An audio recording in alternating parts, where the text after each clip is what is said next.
আসসালামু আলাইকুম, আসমাস ডায়েরি থেকে স্বাগতম। আমি আজ ব্রেড মালাই বানাবো। একটি হাঁড়িতে 2 কেজি তরল দুধ নিয়েছি। কিছু এলাচ, দারচিনি, তেজপাতা দিয়ে দিলাম। 4 টেবিল চামচ গুঁড়ো দুধ দিয়ে দিচ্ছি।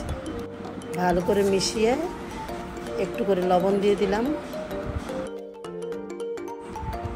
জাল করতে করতে যখন অর্ধেক হয়ে গেল তখন আমি এখানে অর্ধেক দুধ একটা বাটিতে উঠিয়ে রেখেছি। দুধটা কী করবো এটা আমি পরে আপনাদেরকে দেখাবো। আমি 2 টেবিল চামচ কর্নফ্লাওয়ার দিয়ে দিলাম। ভালো করে নাড়তে হবে, কারণ নাড়া বন্ধ করে দিলে নিচে দিয়ে লেগে যেতে পারে। তখন এটা ঘন হয়ে আসবে, তখন পরিমাণ মতো চিনি দিয়ে দিবেন। আমি চিনিটা দেখাই নেই, কারণ আমি অল্প চিনি দিয়েছি। ভালো করে ঘন হয়ে গেলে তারপর আমি একটা বাটিতে উঠিয়ে নেব। এখন আমি কয়েক পিস পাউরুটি নিয়ে নিলাম। 4 পাশ দিয়ে ভালো করে কেটে নিলাম। এখন পাউরুটির পিসগুলোকে আমি একটু বেলে নিব। বেলে নিলে একটু পাতলা হবে, আমার এটা বানাতে সুবিধা হবে।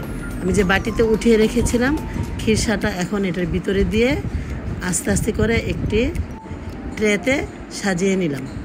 ওই যে দুধটা উঠিয়ে রেখেছিলাম, এই দুধটা দেখেন কত ঘন আসছিল। এটা আমি 4 পাশ দিয়ে সমান করে ঢেলে দিলাম।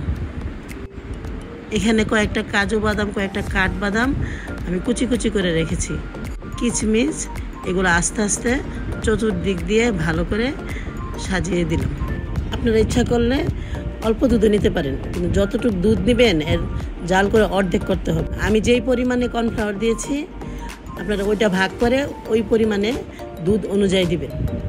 বড় একটা পাউরুটি নিয়েছি, এটা সবটুকু লেগেছে 2 পিস, উপরের আর নিচের আমি দেইনি, ওগুলা শক্ত। তাই পরিবেশন করুন এবং একটা খেয়ে দেখুন।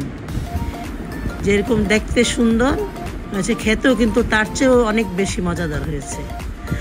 এটা কিন্তু একদম সহজ, ইচ্ছা করলে আপনারাও বানাতে পারেন, বানিয়ে খেয়ে দেখতে পারেন কতটুকু মজাদার এটা।